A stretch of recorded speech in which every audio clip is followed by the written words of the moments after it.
Tuhan Yesus, sebentar kami melanjutkan belajar kebenaran firman-Mu tentang Engkaulah terang dunia itu. Kami mohon Roh Kudus menerangi kami, supaya kebenaran-Mu tidak terlewat begitu saja, atau kami kebiasaan hanya mendengar untuk melupakan. Mendengar hanya untuk mengingat. Mendengar kami simpan di hati kami. Tapi kami persilahkan mendengar, kami tanam di tempat hati kami paling dalam. Roh Kudus menghidupkan, memberi kami iman, dan kami percaya firman-Mu seperti kitab suci yang kita belajar, supaya kami berbuah lebat. Karena aliran kehidupan itu muncul hidup kami. Kami mau belajar perkataan-Mu, firman Tuhan ini perkataan yang hidup. Semua kebenaran menghidupkan hidup kami. Kudus surapi kami semua demi nama Yesus. Amin. Pasal 8. Nah, cepat aja kita mulai baca pasal 8 ayat yang ke 12. Ini harusnya nggak ada perikopnya ya. Jadi pasal 8 itu setelah kedapatan orang yang berbuat zina itu ya. Ayat 7-nya, ayat 11-nya maksudnya. Lalu kata Yesus yang terakhir ya, aku pun tidak menghukum engkau. Pergilah dan jangan berbuat dosa lagi mulai dari sekarang. Masuk ayat 12. Maka Yesus berkata pula kepada orang banyak, katanya, akulah terang dunia. Di pasal 3 sudah ada itu ya, tapi ini lebih tekankan lagi, ada beberapa di sini tentang terang dunia. Barang siapa mengikut aku, ia tidak akan berjalan dalam kegelapan. Kata berjalan itu penting, ya. Jadi pasal 8 ini sepertinya Tuhan mau membuat kita action, mulai berjalan. Melainkan ia akan mempunyai terang hidup, artinya berjalan di dalam terang hidup. Itu seperti pasal 1-nya, toh, Yesus. Terang itu telah datang, ya. Kegelapan tidak akan menguasainya. Yesus mulai ceritakan tentang akulah terang dunia, ya. Jadi sejak kita udah saya pasal 7, kita pasal 8-nya untuk kita bertumbuh, berbuah lebat, ya. Kita harus mulai belajar ikut Yesus, mulai berjalan melakukan apa yang Tuhan ajarkan.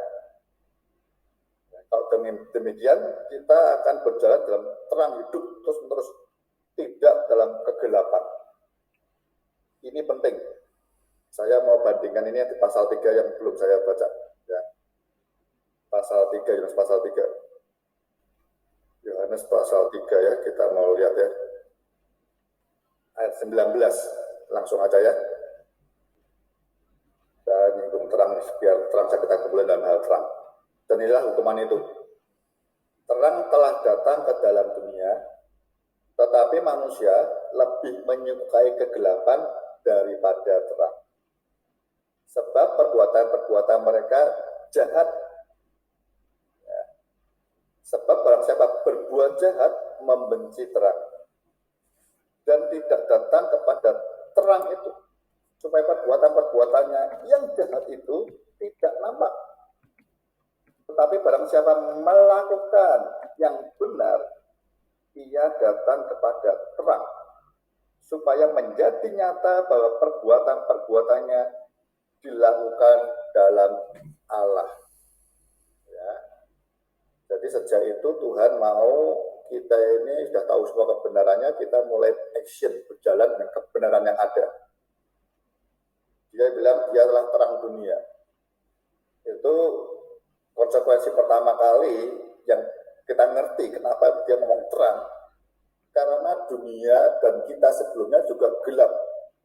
Ya, makanya dari 1 dan 3 ini ngerti ya. Bahwa sesungguhnya kegelapan sedang menguasai semua orang. Percaya tidak percaya. Ini menarik ketika ada masuk pasal 9.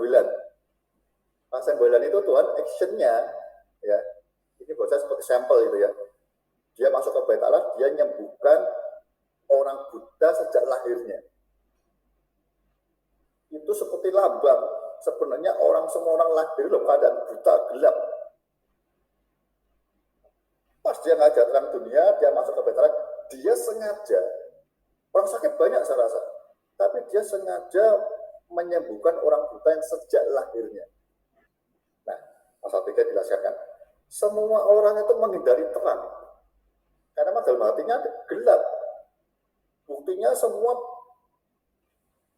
suka kejahatan yang kaitan dengan dosa. Tuhan bilang tidak bisa kalau kau Kristen anak Allah, ya kau sudah jadi rating yang melakukan itu, sudah tahu kebenaran firman Tuhan, mulai belajar berjalan. Berjalan itu mulai menghidupi gitu ya, mulai tidak senang sekedar teori ya, praktis jalannya itu mengikuti Kristus, terang itu. Ini penting sekali saudara-saudara. Jadi ranting itu bisa mulai berbuah. Nanti kalau ada di khusus ketemu ya. Kita ini anak-anak terang harus berbuahkan kebaikan, kebenaran, dan keadilan. Itu buahnya anak terang. Kristus terang dunia, kita juga terang. Matius 5:16 katakan apa? Demikian dia terang bercahaya di tempat banyak orang. Ketika mereka melihat perbuatanmu yang baik dan memuliakan Bapakmu di surga. Jadi terangnya itu mulai ada di hidup kita, kita terang dunia juga. Karena ada Kristus, kita nggak punya terang. Kita terima Yesus, terang itu muncul, dan kita mulai gerak keluar. Kenapa istilah terang? Karena sekitarnya gelap semua. Orangnya gelap, dunianya juga gelap. Ya. Jadi keadaan kita itu betul-betul diperlukan sekali. Terang. Jadi yang Tuhan harapkan pertama kali kita ini harus terang. Jalan kita sudah berubah. Ngerti. Anda membaca di pasal 8 semua ya, saya mungkin coba urutan pelan-pelan deh. Kita karena apa seperti apa sih? Saya mungkin enggak Anda ini baca satu perikop itu, Anda akan ketemu banyak sekali. Saya mau pasal 12 sudah, kembali ke pasal 8. Saya sekarang mau kita lihat di pasal 8 ayat ke 17 sekarang. Anda lihat banyak itu ya. Anda berjalan ke terang itu kita baca mulai ayat 14 dulu. Berjalan dalam terang itu mulai bersaksi tentang Bapa. Ya. Baca ayat Yesus kepada mereka. Biarpun aku bersaksi tentang diriku sendiri, namun kesaksianku itu benar. Sebab aku tahu dari mana aku datang dan kemana aku pergi. Tetapi kamu tidak tahu ya dari mana aku datang dan kemana pergi. Kamu menghakimi menurut ukuran manusia, aku menghakimi seorang pun, tidak menghakimi seorang pun. Dan jika aku menghakimi, maka penghakimku itu benar. Sebab aku tidak seorang diri, tetapi aku bersama dengan Dia yang mengurus aku. Dalam kitab Tauratmu ada tertulis bahwa kesaksian dua orang adalah sah. Nah ini 18. Akulah yang bersaksi tentang diriku sendiri, dan juga Bapa yang mengurus aku bersaksi tentang aku. Ya, 19. Dapat Yesus saja. Baik, di manakah Bapamu? Baik aku maupun Bapa tidak kamu kenal. Jika sekiranya kamu mengenal aku, kamu juga mengenal Bapakku. Jadi ketika kita ini jadi anak Allah, sudah ngerti, ya sudah ngerti kebenarannya sampai masalah tapi dan firman Tuhan, kita berjalan sesuai dengan terang yang hidup kita itu. Ya. Apa artinya? Muncul kesaksian, ya. Kesaksian tentang firman itu, perkataan yang kita dengar dari Alkitab, firman Tuhan itu, anggap perkataan itu firman Tuhan, perkataan Kristus, ya, kita lakukan sehingga sekitar kita mulai lihat kita punya Allah yang lain dengan mereka semua. Berapa? Artinya sejak itu kita harus mulai belajar bersaksi cerita tentang ini deh. Jadi kalau kita lihat 1 Petrus pasal 2 ayat 9 yang terkenal ya. Kamulah bangsa yang terpilih, imamat rajani, bangsa yang kudus, umat yang punya Allah sendiri, ya, yang telah memanggil kamu dari kegelapan kepada terangnya yang ajaib. Nah, pengalaman itu harus kita alami. Jadi kita bersaksinya semua hal tentang sekarang aku ini sudah berubah, jauh lihat terang. Orang yang dalam kegelapan akan melihat, oh iya, ya saudara.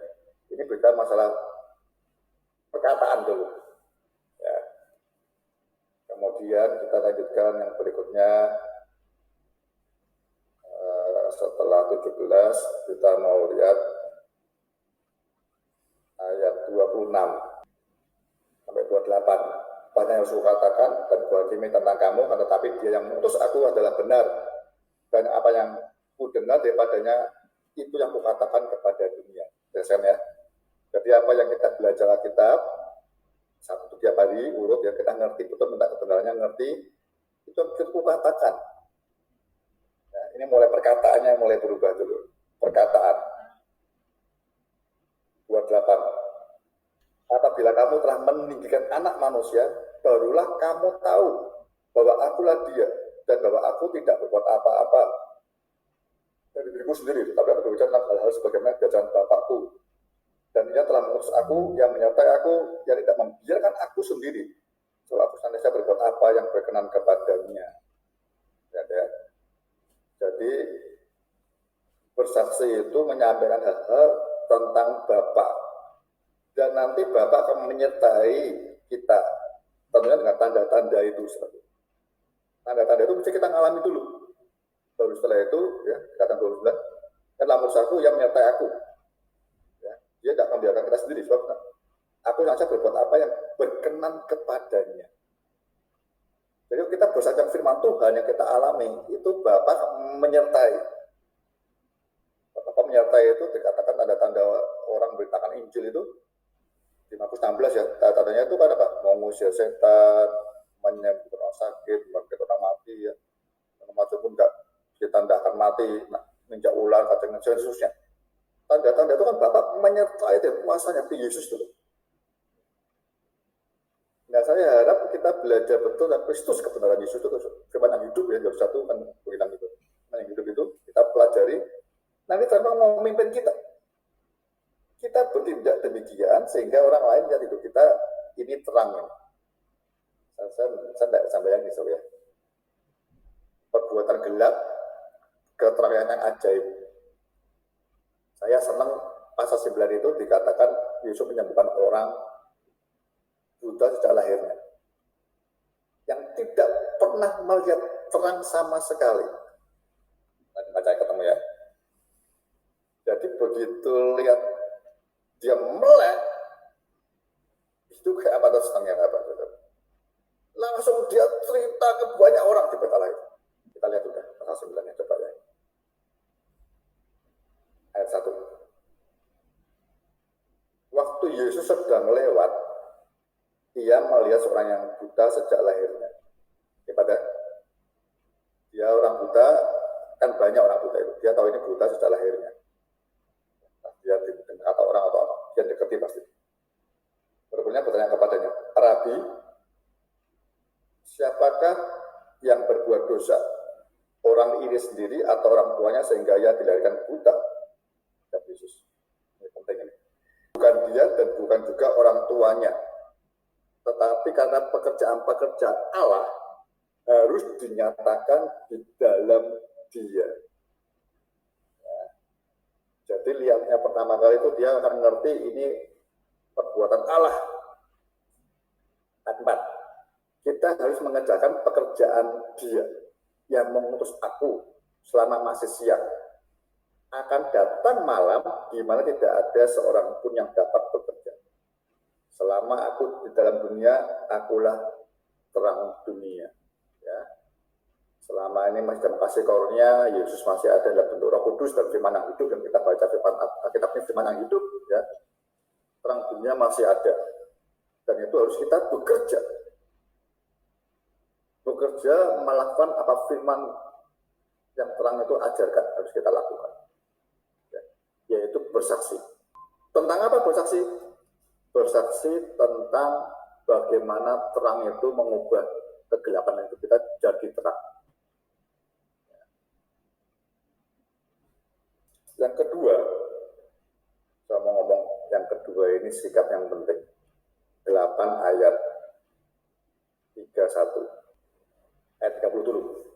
Setelah Yesus mengatakan semuanya itu tentang terang dunia ya, banyak orang percaya kepadanya. Ini seperti di pasal 2 ya.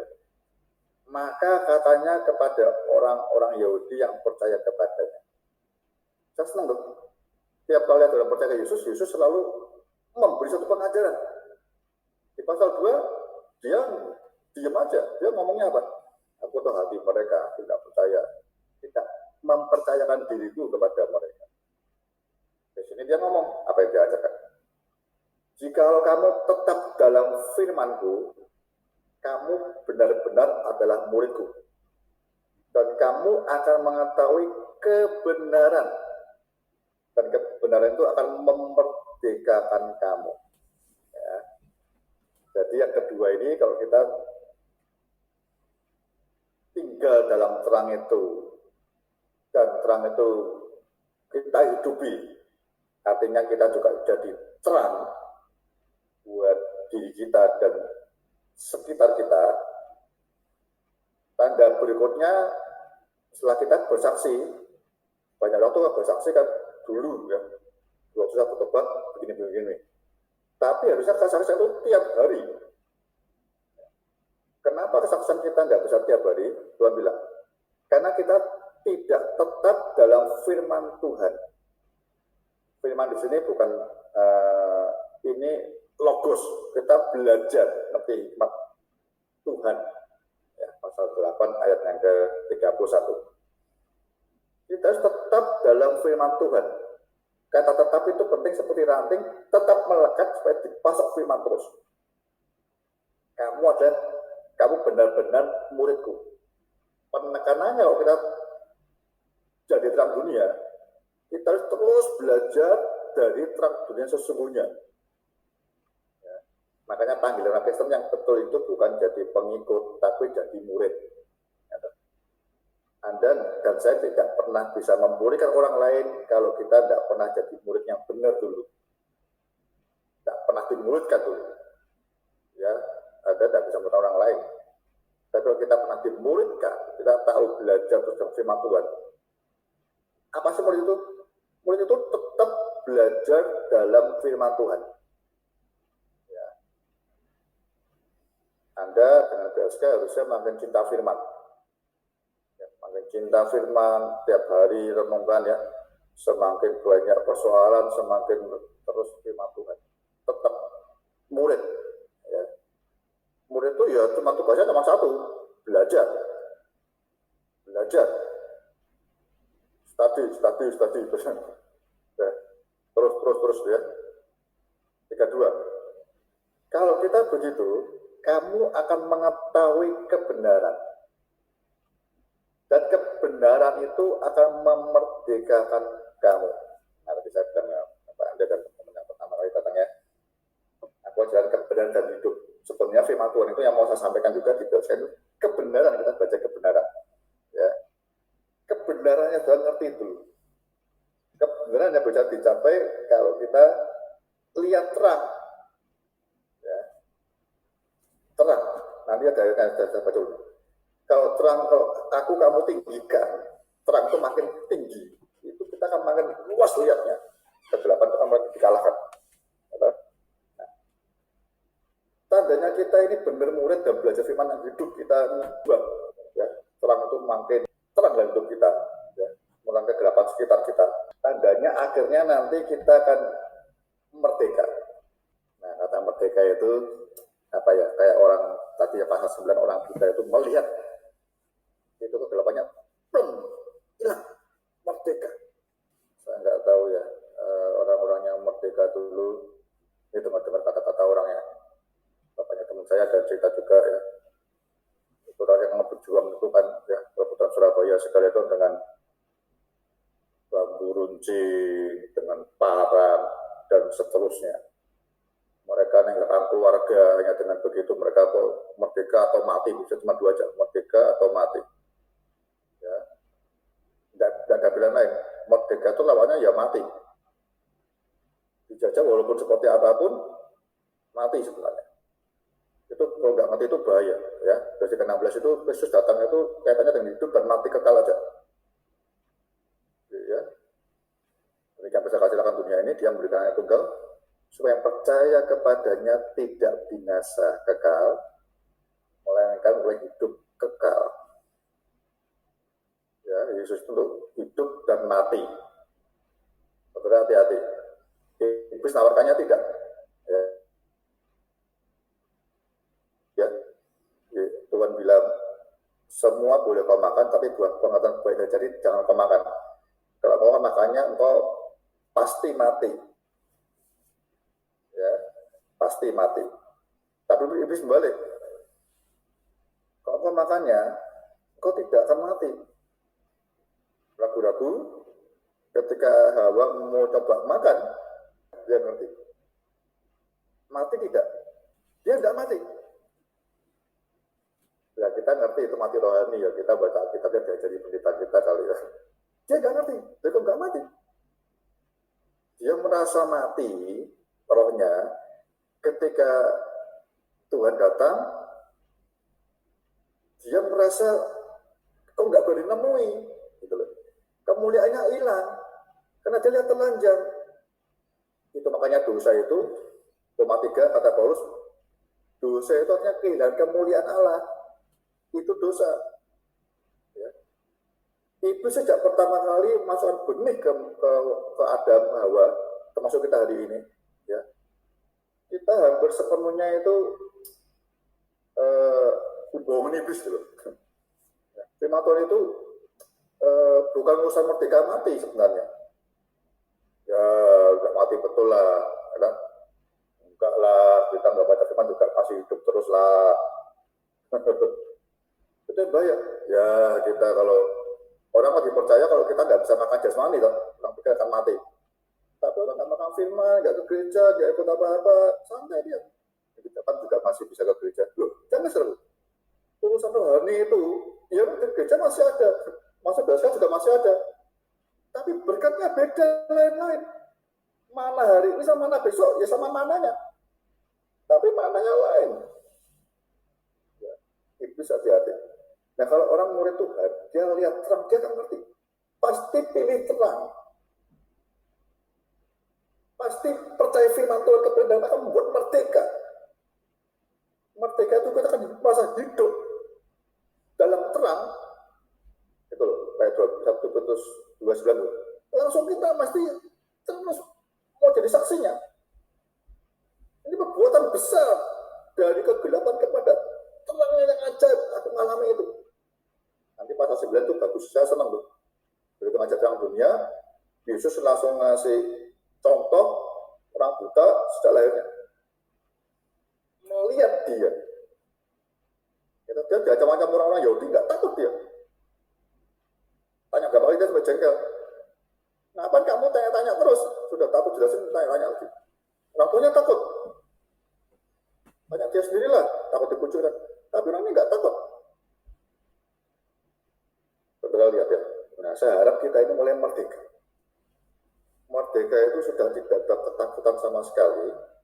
Tapi merdekanya dalam kebenaran, ini persoalannya. Ya.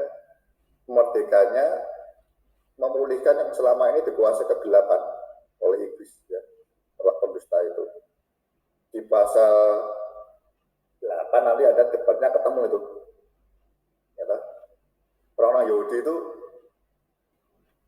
Anda lihat ya, ada di pasal 8 ketemu ya, kita pada baca semua itu ketemu itu nanti baca di rumah ya.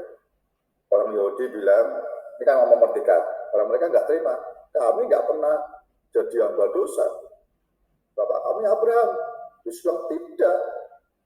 Kalau kamu Abraham, kamu senang aku hadir ini. Dan kamu kan dengarkan mesti. Lalu mereka dibuat begitu enggak terima. Kami ini anak-anak Allah. Apalagi kalau anak Allah, aku ini lahir dari Allah, keluar dari Bapak. Mesti kamu mendengarkan perkataanku. Tapi yang benar, engkau ini lawan aku terus. Bapakmu iblis. Oh, itu ngeri ya. Nah, yang belajar yang kedua itu, saya mau sampai real ya, saya mau ceritakan sama saudara dan saya harus mengerti tentang arti terang dunia itu. Ya. Jadi yang pertama saya mau mengawali tadi ya sebelum bersaksi segalanya, kita mesti mengalami bahwa ketika kita percaya Kristus itu, kita seperti orang buta itu, bisa lahirnya. Kita mulai lihat terang. Lihat terang itu penting. nanti kita tidak mau kembali lagi ke kegelapan. Tapi di pasal 3, posisinya terbalik. Posisinya orang sudah suruh milih gelap dan terang. Terang itu datang, orang yang dari gelap dihadapkan ke terang. Orang-orang itu malah tetap pilih kegelapan. Karena mereka senang berbuat kejahatan. Saya nggak ngerti ya. Orang-orang kota besar hari ini kalau lampunya mati, waduh sengsara betul ya. Dulu saya waktu kecil itu di Semarang, sama orang tua saya ya hidupnya sederhana, pas-pasan begitu, tinggal di tengah kota, kontrak terus ya, kontrak sana kontrak terus ya. Kepaksa suatu saat dia mau beli rumah, udah kita boleh sederhana beli rumah sendiri, capek pindah rumah. Jadi suatu saat dapat berkatan dari mana saya nggak tahu, kemudian kita itu pindah rumah di pinggir kota. Hari ini tengah kota, masuk tengah, di Tirtoyoso ya, bukan Pak Andi, Pak Bambang tahu. Tirtoyoso itu dulu pinggir batas tuh, sebelahnya ada tanggul, seberangnya itu sudah kosong. Dulu kami pindah di tahun 73, itu nggak ada listrik. Jadi saya hampir setahun lebih itu tidak ada listrik. Hidup di dalam lampu yang kaya punya petrol, kami nggak punya. Kami hanya punya lampu minyak. Jadi ketika listrik masuk pertama kali, aduh, itu tanya mau balik lagi, nggak mau. Tapi hari ini orang heran. Ya. Begitu kita lihat terang, itu gelapan kita harusnya terbongkar semua. Dosa-dosa kita, kelemahan kita ketahuan semua. Itu kan buah daging. Galatia 5:21. Lalu ada terang dunia yang kita terima. Ngerti yang betul seperti ini. Kalau kita masih nggak bisa, Tuhan ngajar apa? Belajar terus dengan murid, jadi murid aku. Nanti kamu merdeka, kamu akan menang dari kegelapan itu. Nah, ini masalahnya harus kita tekankan seperti itu. Kita harus menekankan terus sampai kita ini ketika ketemu terang, kita ngerti kelemahan kita, kegelapan masih banyak, dosa itu masih terlalu banyak. Ya satu-satulah kita terus minta kekuatan Tuhan melepasi. Satu-satu kita buang. Ya. Nah, proses itu proses merdeka. Ya. Kalau Anda dengar kata merdeka begitu ya, nggak usah merdeka, itu orang Belanda yang prajuritnya ditangkepin. Ya, kalau satu yang dulu prajurit ditangkepin, yang pemberontak dulu yang pengkhianat ditangkepin begitu kan. Tangkepin satu ya, sampai turun takluk dia. Merdeka de jure, soalnya de facto-nya berjalan. Bangun diri kita. Nah, tidak banyak orang seperti itu. Kita terang dunia, ya, tapi kita nggak sampai berubah betul, berbuat baik, yang memuliakan Bapa di surga. Semua agama berbuat baik semua. Perbuatan baik kita sama dengan mereka, itu tidak bisa menggunakan Bapa di surga. Perbuatan baiknya harus melampaui agama-agama yang lain. Supaya mereka tahu ini Allah yang benar. Kudus saudara. Ya. Siapa yang ngomong ya? Saya lupa itu. Ya, saya mau ngomong tenang. Mungkin Martin Luther nggak salah ya. Yang udah kita begini. Martin Luther atau Calvin ya, saya lupa ya. Orang kudus, orang suci itu bukan orang yang tidak pernah berbuat dosa. Tapi orang suci atau orang kudus itu orang yang peka terhadap dosa yang paling kecil.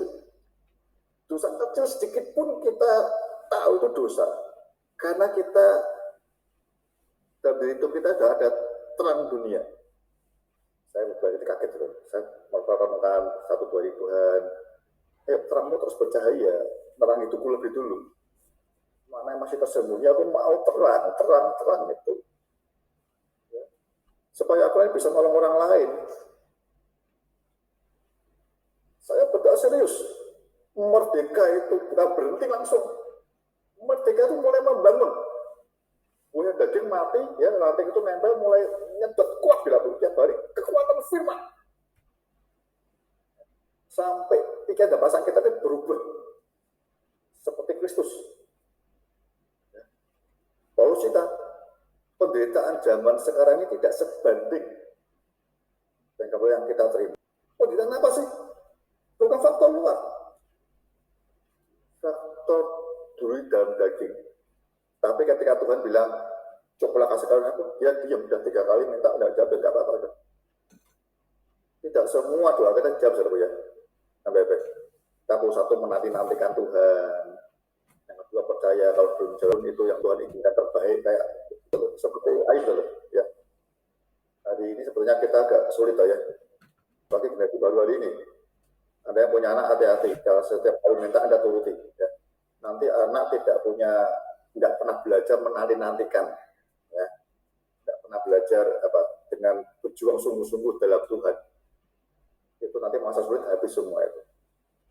Ya, generasi kita, tenaga saya teman sekolah punya sepeda, saya mau dapat sepeda, terus bapak saya bilang, nabung punya sepeda mini sampai setahun, 3 tahun nggak baru bisa beli sepeda mini. Terus, jadi punya sepeda mini itu saya hargai betul, tak rawat betul. Motor juga sama motor, saya betul, terus saya ngasih motor apa? Tak rawat motor itu, baik terus. Setiap kali hujan tak cuci itu, sampai saat 3 tak cuci itu. Malam motor saya pulang sekutan saya cuci. Karena saya ngerti ini berkat Tuhan yang saya tidak bisa beli. Terang itu, merdeka senang. Ya. Tidak ada perkataan Tuhan yang jahat, tidak ada lagi, harus tidak ada. Kita semua perkataan hidup. Supaya kita kuat, kita mau hidup benar, yang lemah dibuang semua. Ya. Dosa kecil pun kita harus peka. Saudara, saya mau akhiri dengan pasal 8. Dan bapakmu sudah ya iblis ya, 44 ya. Iblisnya yang menjadi bapakmu, dan kamu ingin melakukan keinginan bapakmu. Dia adalah pembunuh manusia sejak semula dan tidak hidup dalam kebenaran. Sebab dalam dia tidak ada kebenaran. Ya, Yesus saya itu dapat. Apabila ia berkata dusta, ia berkata sekedar sendiri. Sebab dia adalah pendusta dan bapak segala dusta. Ini hati-hati ya. Dusta ini dosa yang yang tipis gitu ya. Dusta itu lawannya kebenaran. Ya. Dusta itu artinya ada orang yang bilang begini, sebenarnya kalau kita ini tidak mentaati firman Tuhan, itu sesungguhnya kita tidak percaya Dia. Nanti Anda kalau ngerti itu ya, nanti kita obatnya Yohanes, nanti nggak tahu tahun depan kapan, kalau sampai 1 Yohanes kita butuh. Kalau kita bilang kita tidak berdosa, ya, itu artinya kita membuat Allah itu tidak benar, ya kan? Karena kita harus berdosa semua. Ya. Jadi dusta ini sesuatu yang kaitannya lawannya kebenaran. Ya. Jadi iblis bukan pendusta. Jadi kalau kita tahu kebenarannya, kita bilang ini nggak mudah, ini sulit, itu sudah mulai kita kena dusta itu. Kita nggak percaya ini firman bisa jadi, karena ada Roh Kudus yang menolong itu. Kita nggak percaya kita bisa berbuat lebat, kita sudah kena dosanya. Kalau kita sudah tidak bisa mempercayai kebenaran, tidak membuat kita merdeka, dan kita sudah ada kena dosanya itu. Kita jadinya seperti orang-orang ahli Taurat. Kita agamawi, Kristen, mungkin kita mengerti firman banyak, mungkin kita bisa khotbah kemana-mana. Saya kegelapan. Ya. Apakah ada kegelapan? Ngomongnya enteng, kamu nyembah aku, kuberikan semua kemuliaan kerajaan dunia. Tidak ada usaha perjuangan. Yesus mau menampakkan manusia, harus berjuang. Yesus itu sampai mati, tubuhnya terpecah, darahnya tercurah, jalannya salib itu memang. Iblis nggak ada, maunya instan, cukup nyembah dia. Nah, kebenaran itu, benih itu bisa berbuah ke ketekunan, kata Matius 13. Nah, benih itu kita belajar ya. Yang saya mau sampaikan mungkin yang terakhir di pasal 9. Pasal 9. Ya, ini perdebatan dengan orang-orang itu ya. Setelah mereka orang Buddha itu ketemu Yesus, katanya aku percaya Tuhan, ya Yesus menyembahnya, kata Yesus, aku datang ke dalam dunia, Yohanes 9:39 ya, aku datang ke dalam dunia untuk menghakimi. Nah, karena menghakimi tapi nggak menghakimi, ini menghakimi. Supaya barang siapa yang tidak melihat, dapat melihat. Dan supaya barang siapa yang dapat melihat, menjadi buta. Ya, agak sulit. Kata-kata itu didengar oleh beberapa orang Farisi yang berada di situ, dan mereka berkata kepadanya, apakah itu berarti bahwa kami juga buta? Kata Yesus kepada mereka, sekiranya kamu buta, kamu tidak berdosa. Tetapi karena kamu berkata, kami melihat, maka tetaplah dosamu. Ada itu orang Farisi seperti itu. Jadi kita ini merasa kita ini tinggal dalam terang, melihat, padahal kita buta. Karena kebenarannya tidak sepenuhnya kita percaya kepada kebenaran seluruhnya itu. Kalau ada ya, itu memang lebih baik kamu tetap dosa gelap, ya, masih bisa terima pengampunan.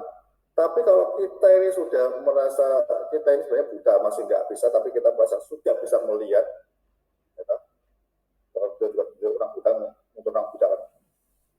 Kalau seperti itu, kita masih tidak dalam dosa sebenarnya. Nah, gitu-gitu hati-hati. Nggak tahu, saya mau sharing, saya belajar terbuka sama Roh Kudus. Terang itu menerangi aku. Firman Tuhan itu pelita bagi kaki. Terang dulu, sebelum kakiku jalan, terangi aku dulu. Supaya orang tidak melihat firman Tuhan yang aku beritakan tok, tapi dia melihat firman itu ada dalam hidup saya, terang. Bukan pelita bagi kakiku, terang bagi jalanku. Ya, itu memang ngajar khotbah bisa. Anak kita firman juga bisa, tapi anak kita lebih penting lihat terang firman Tuhan itu dalam hidup setiap Anda, Bapak dan Mama, ya, ayah bunda, terangnya di situ, supaya menerangi seisi rumah. Keluarga-keluarga terang, seluruh kota terang. Terang itu konsekuensinya kegelapan harus pergi. Sebenarnya kegelapan tidak ada, tuh. Yang ada terangnya. Kegelapan itu bukan kekal. Hakikatnya nggak ada. Kegelapan ada karena terangnya nggak nyampe ke situ. Nanti udah belajar di 14:12 sudah ketemu kan, 11:12.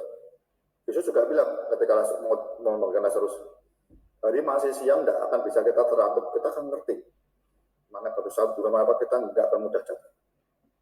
Terang itu ngomong ada, kita berjalan minta Tuhan pimpin sepenuhnya. Tapi pengalaman hidup kita tiap hari itu lebih penting. Firman tiap hari menerangi kita lebih dulu, kita akan ngerti ada proses mana yang salah ditegur, diperbaiki, dan kira dengan kebenaran. Ya, jangan merasa kita, maaf ya, pura-pura terang, pura-pura ngerti, pura-pura melihat, tapi sebenarnya kalau tidak, itu kamu berdosa. Lebih baik kita nggak ngerti, datang ke terang itu menuntut kita. Banyak hal perubahan juga ya. Pola pikir kita yang dulunya kita pernah sharing ya, kita menganggap masalah itu kalau apa?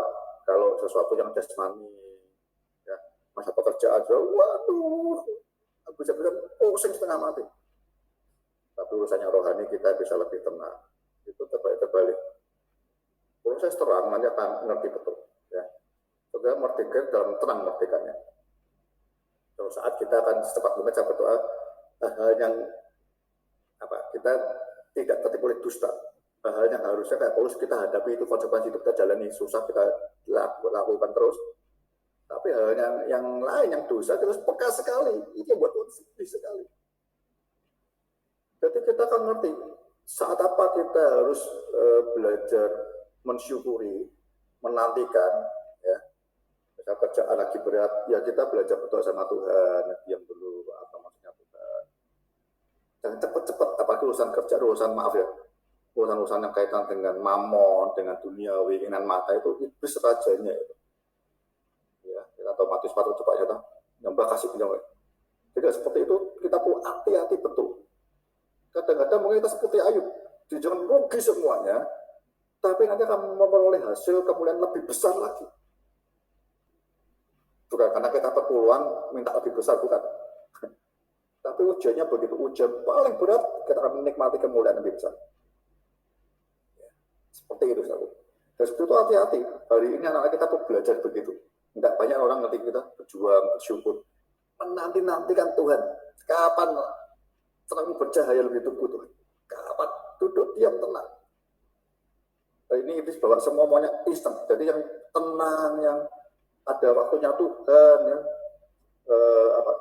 yang nggak cepet-cepet, perlu waktunya Tuhan, itu dianggap itu susah, itu dusta itu. Tolong Tuhan, tolong. Oh enggak, ada perlu lihat banyak. Ini kurang kita di pasal 9. Dikasih lumpur dulu, tembakan dulu. Suruh kasih luang. Artinya utusan. Karena kita begitu Yesus, kita diutus keluar dari dunia gelap itu. Kita utusan itu.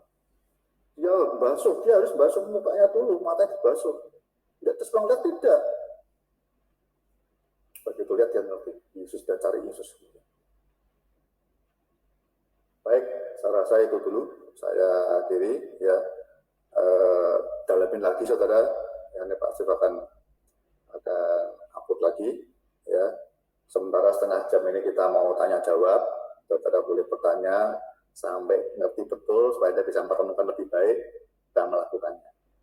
Terima kasih Tuhan berkati. Silakan.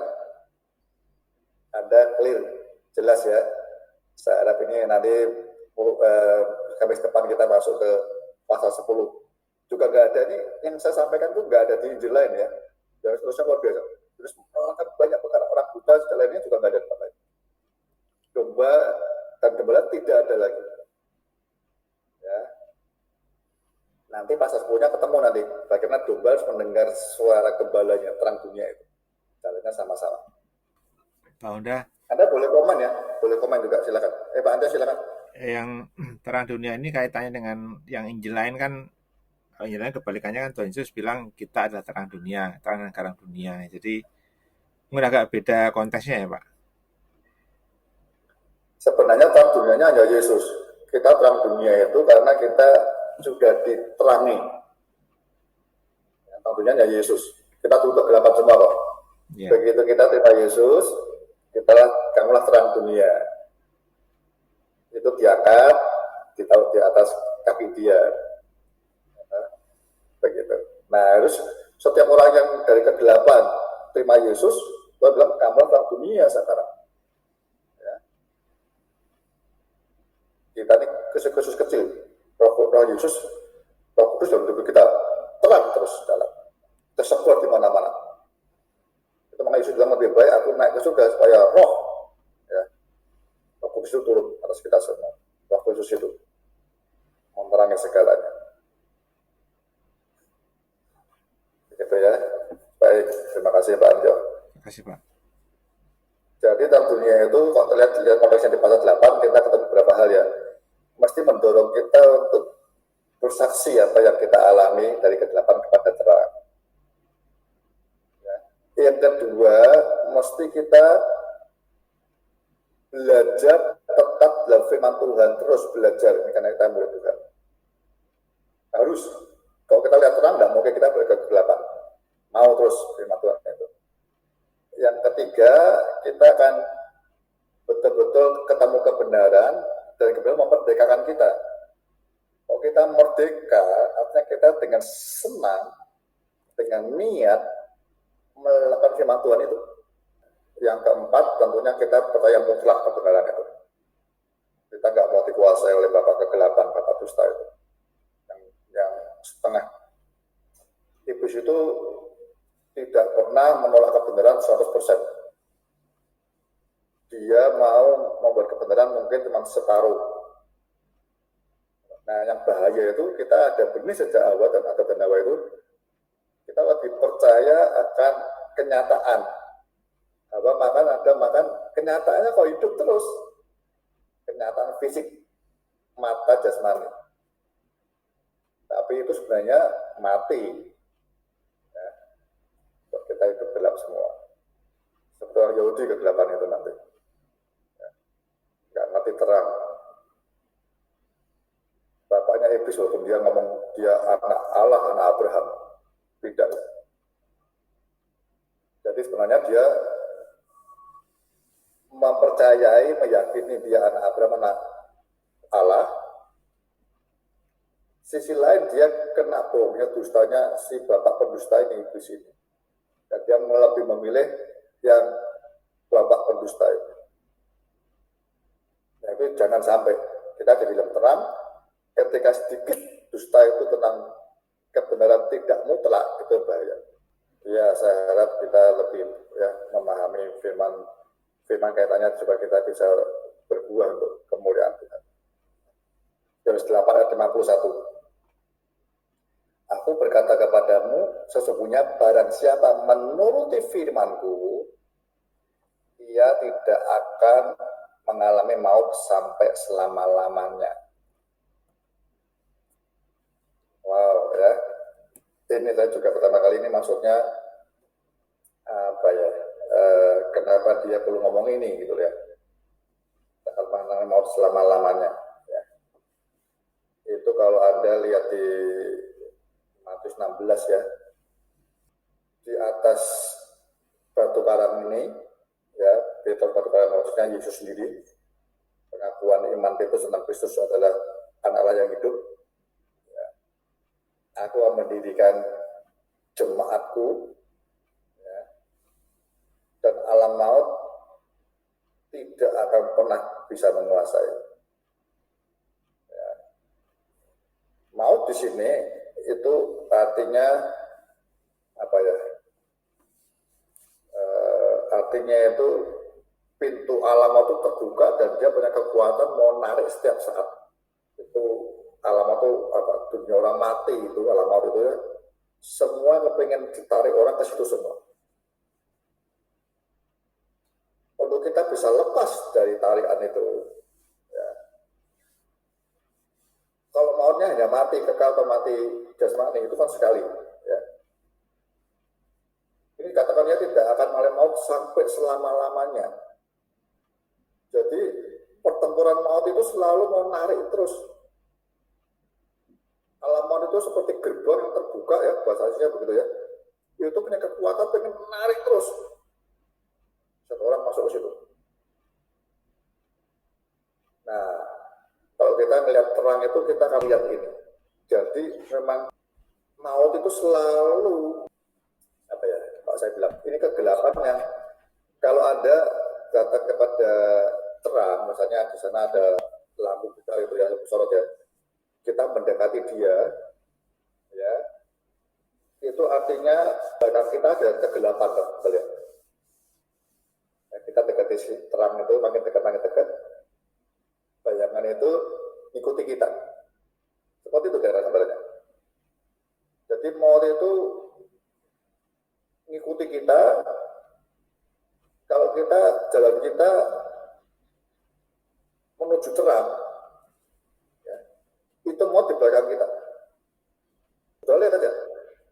Tapi kalau kita balik, ya, kita belakang terang itu, ya mau di depan kita, kegelapan di depan kita. Itulah orang-orang Kristen hidup di antara terang dan kegelapan.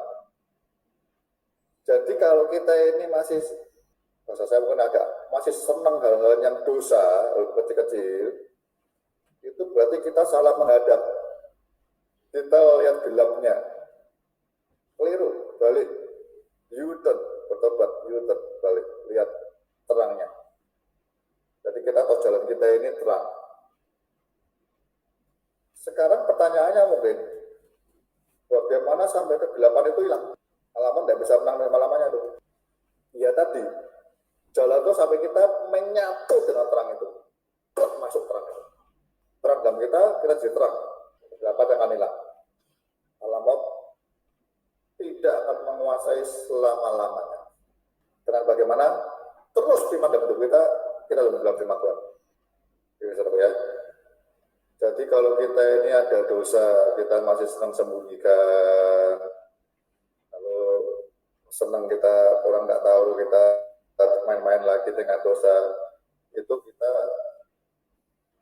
terbalik. Kita memang kita ke gereja masih baca Alkitab gitu ya, tapi wajah kita terbalik. Lihatnya kegelapan. Ayo berdebat. Lihat terang itu. Jadi maut itu tetap mengikuti kita nggak masalah. Kita nggak pernah takut. Kira-kira jalan menuju terang itu. Sampai kita jalan menuju firman kita lakukan sepenuhnya, kita menyatu dengan terang itu. Kita dalam firman dan firman dalam hidup kita. Ayat 15 itu ya. Maut mulai tidak punya kuasa apa-apa. Amin ya. Secara kemenangan itu sampai kita ngerti betul. Itu fungsinya Roh Kudus, Roh Suci.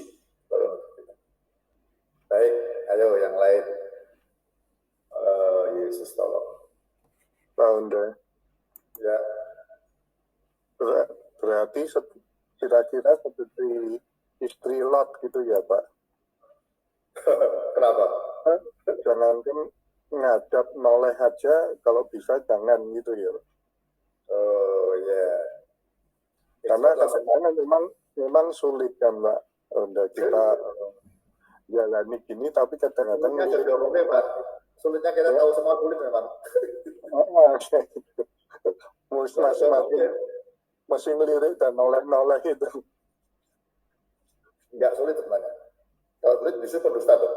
Dia mau kita berbola. Berarti firmannya ada di kita, dan kalau kita ngomong sulit, bisa. Masalahnya bapak pendusta ada terus dan mengikuti kita terus. Nyekoi kita. Nah kita lebih pilih mana? Paulus juga minta 3 kali dihilangkan, dicabut. Enggak bisa, aku enggak kuat Tuhan. Tuhan bilang, cukuplah kasih karunia aku. Kita percaya kebenaran. Saya percaya Pak Adi dan kita semua yang di sini ngomong sulit, ya, satu perkara tersebut, Tuhan, aku tapi mau Tuhan. Terus baca firman Tuhan, baca Roh Kudus tolong, nanti urusan kita akan menang atas itu. Itu jadinya dia. Kalau kita nggak pernah menang, kita bisa gila lama-lama. Motor bohong semua, tuh. Yang bahaya. Nah, titik awal yang penting, ingat kembali perjumpaan kita dengan Kristus saat awal kembali. Nah, orang berkasih mulai itu. Dan segalanya harusnya, Pak. Jadi, kembali kalau kita melihat pasal 1, apa yang kau cari? Kata Yesus kepada kita semua. Kau ikut aku, mau apa yang kau ikuti aku? Apa yang kau cari? Nah, perjumpaan pertama kali itu penting sekali. Harusnya kita belajar seperti Yohanes menjawab. Di mana kau tinggal? Aku mencari apa? Iya, mencari kau sendiri. Aku mau selamanya bersama dengan kau. Di mana kau tinggal? Ajari aku. Lihat hatiku. Aku belajar terus, tapi hatiku ternyata menaruh kau bukan yang utama. Oh, lihat hatiku. Tolong benerin hatiku. Aku belajar ngomong terus, tapi aku terlalu takut, nggak berani, ini sulit, nggak bisa. Tolong Roh Kudus, bantu hatiku. Aku mau menang hari ini. Yesus mengenal hati kita semua. Kalau kita jalan bersama dia, tidak bersama dia, tapi kita nggak ngerti kalau dia kenal hati kita, sehingga kita nggak pernah minta tolong dia. Kita baca firman itu, karena kita nganggap dia rabi, tapi bukan Tuhan, itu bahaya. Jadi kita belajar sama Tuhan sampai kita percaya dia beri kekuatan. Motivasi kita apa, tujuan kita ikut dia apa, dia tahu yang nggak benar, Tuhan koreksi dan beri kekuatan. Kayak Daud juga ngomong gitu. Selidiki hatiku Tuhan. Aku ikut itu mau apa sih? Untuk kemuliaan-Mu atau untuk kemuliaan-Ku? Itu bedanya Daud dengan Salomo begitu. Saya percaya Daud sebelum mati dia beritahu Salomo banyak perkara. Banyak hal dinasihati Salomo sama Daud. Kalau dibandingkan Salomo orang aja besar sekali daripada Daud. Tapi orang Yahudi tahu King David itu terbesar lah besar. Padahal gedenya gede Salomo jatuh. Saat gedenya dia jatuh. Maka Salomo minta hikmat loh. Hikmat itu luar biasa hikmat. Persoalannya dia minta hikmat, tapi dia nggak tahu urak petakaran Allahnya, dia nggak minta. Allahnya ditempatkan di nomor sekian. Kalau dia punya 1000 istri, ya mungkin itu 900-nya penyembah berhala semua. Dia tahu Tuhan 901, Tuhan lupa nomor 1 lagi. Nah, dia lupa hati. Hikmat itu masalah akal, pikiran, hatinya yang tidak dijagai. Tuhan lihatnya hati. Please, Anda termasuk baca BSK begini, Ya saya tahu lah kalau Anda yang lama kenal saya, mungkin Pak Steve itu, Pak Andrea yang lama mungkin kenal saya ya. Pak, kita sering makan sop tulang katanya, ditampori terus, tapi sampai terusan ya. Tahu. Saya juga harusnya nggak mau ngajak user, saya bukan soal pengen lawan arus ya, saya tidak. Cuma saya memang seperti ini. Jadi saya mau belajar hidup jujur di hadapan saudara semua. Saya dapat Tuhan seperti ini saya sampaikan. Saudara itu bersyukur, saudara. Saya kalau Anda dengan saya hari ini, berarti saya di depan Anda. Saya sudah menjalani, Anda tahu, oh berarti konco ini Gondar, koncoku, aku banyak pertama ya. Ada jalan sama-sama. Gitu. Sampai sesak belum Gondar kan ada di situ. Nah, saudara lihat ada saya. Kita sama-sama dengan anak saya juga perlu saudara, biar jalannya sempit, sesak, panjang, kita naik sama-sama. Gandengan tangan ke Sion. Itu lagunya ya. Ada di mana di Mazmuran. Satu gandengan tangan sampai ke Sion nanti. Ya, saya harap dengan satu persatu kok mau sulit, berarti aja. Tuhan, karena sulit itu masalah hati. Kebenaran, Anda kalau persoalan kerjaan sulit diatasi loh. Proposalnya Pak Andi yang kontraktor bangun proyek gede misalnya sampai 1 T ya, buat apa kota. Sekarang kan istilahnya apa, bukan cuma apartemen ya, tapi susun kota gitu ya. Sulit, tapi kan senang tuh. Wah, kerjain mati-matian. Nggak ada orang nggak begitu. Kasih orang lain deh. Nah, cara kemulai aturannya seperti itu tuh saat. Ya. Jadi mata kita tuh kayaknya terangnya, kegelapan di belakang. Sesuatu yang sulit, gak gampang itu kita tahu Tuhan mulai hatiku. Aku belajar sama Tuhan, tapi aku tahu ini sulit Tuhan. Ini gak bisa Tuhan aku, Tuhan tolong aku. Atau hatiku yang takut ini. Sama aja lah kalau saya bilang ya, kan saya ngomong loh karena makanya di Kisah Rasul ada suatu cerita bagus ya. Ketika mereka diancam untuk memberitakan Injil gak boleh itu sama Herodes, Pilatus, dia mintanya keberanian. Banyak orang, hampir semua orang Kristen itu, saudara mungkin di kantor berani marah-marah, ya, dengan orang nggak takut. Tapi coba beritakan Injil, kan deg-deg-ser, ya, untuk berani loh. Minta yang betul beritakan Injil ya, itu untuk minta keberanian. Tuhan berikan keberanian, berikan tanda-tanda keberanian untuk terus mendapat Injil. Bersaksi itu begitu. Ya. Nah, terang itu akan membuat kita merdeka. Merdeka itu berani dengan penjajah. Saya harap BSK ini kalau Tuhan izinkan terus sampai tahun depan lagi, ya saudara harus, dan saya juga mau belajar banyak ini. Saya saksinya, saya juga dengan BSK ini dengan para pendeta saya terus sikapkan banyak hal-hal yang sebenarnya saya aja secara manusia berat ke situ. Tapi ini jauh kebenaran. Nah, cuma masa pilihannya kan banyak kan ya. BSK dari berapa belas orang, akhirnya tinggal sekian orang yang setia itu kan pilihannya banyak. Saya bukan milih apa-apa ya, saya bukan sok-sokan. Tawarannya banyak gitu ya, firman Tuhan di mana-mana ada gitu ya. Pilihannya banyak. Saya bukan yang utama, saya bukan yang paling top enggak, tapi saya tahu diri ya. Jadi saya dalam kapasitas kalau Tuhan mau terus lanjut kalau tidak ya enggak, buat saya enggak apa-apa gitu ya. Misalnya teman dengan gereja Anda dan Anda dengan pola BSK, Anda sudah alami banyak perkara, kebenaran yang sulit. Hampir semua orang ya, sampai termasuk mayat yang mengkeras dan sebagainya, buat saya ya itu Anda renungan kembali dan saya renungan kembali. Apalagi kita berapa orang? 1, 2, 3, 4, 5, 6 ya, 6 ya, 8, saya 9 orang. 9 orang kita mau terus bertekad itu menggagalkan dunia itu. Karena begitu. Haleluya. Sip. Yohanes menarik saudara ya. Dia doktrin teologi tentang Kristus cukup lengkap, tentang Bapa cukup lengkap, tentang Roh Kudus nanti kita belajar ya habis Yohanes 10 kita belajar tentang Roh Kudus. Yohanes 14 sampai 16 ya. Setelah itu saya mau cerita yang terakhir ya, pasal 17 atau terakhir. Lalu kalau penyidikan kita masuk ke surat Yohanes ya 1, 2, 3. 1 dulu lah, penting lah. Jadi kita clear, Yohanes clear, nanti kita harapannya Tuhan lanjutkan ke kita belajar tentang Petrus ya. Yang ngomong kepada siapa Apolos pergi. Itu luar biasa juga ya, lalu kita Paulus dan sebagainya belajar. Kalau kita harus dengan tiap kali clear ya, Anda wah susah aku mau Tuhan.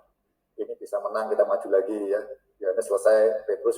Jadi kita nggak banyak ngutang misalnya pasti ya.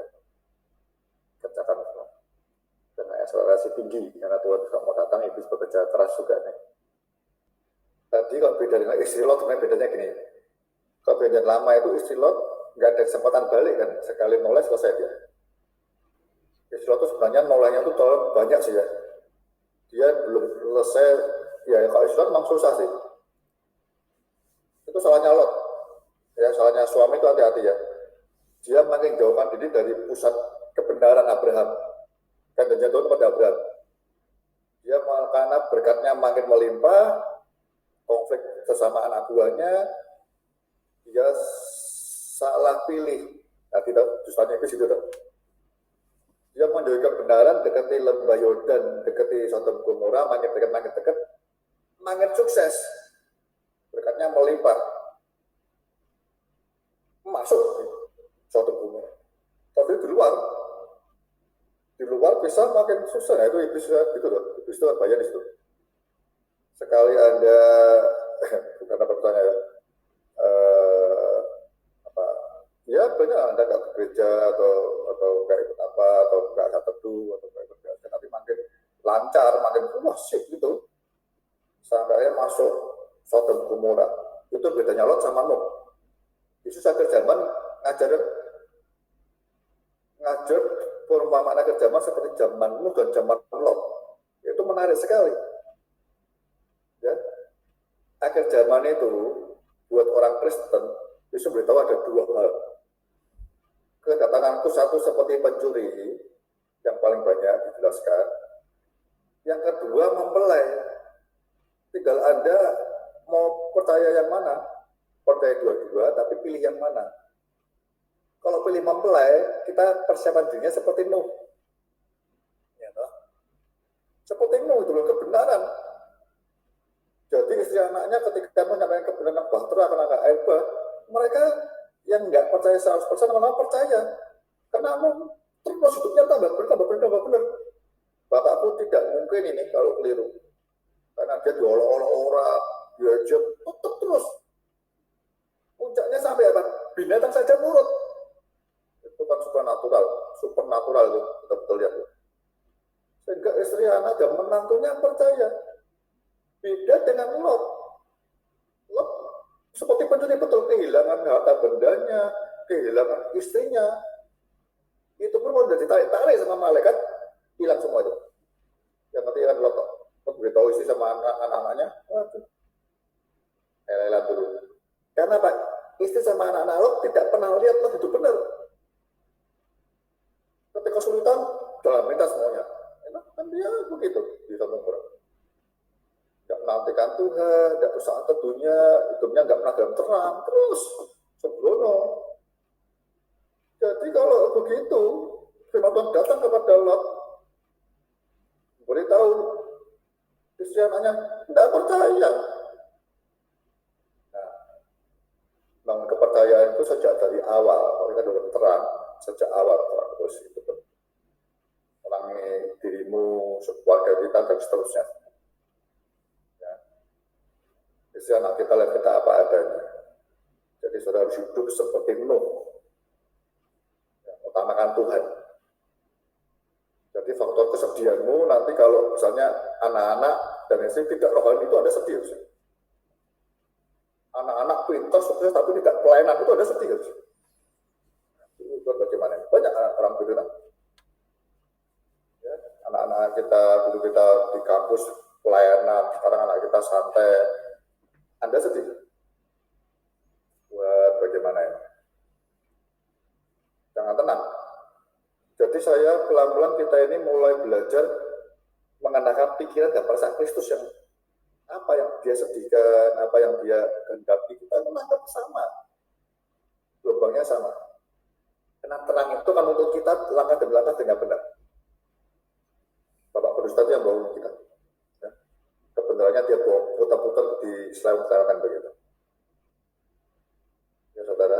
Nah makanya saya bilang paling tidak Anda yang suami, keluarga, murid istri dan anak-anakmu. Kalau anak-anakmu masih tinggal sama Anda aja tidak bisa dimuridkan, nanti kalau dia lepas, dewasa, menikah, wah lebih repot. Serius, saya ngomong serius ya. Hari ini saya lihat tidak banyak anak-anak kita yang betul-betul mikiri Tuhan, gerejanya, pekerjaannya sampai akhir, mungkin 20 tahun lagi bagaimana itu.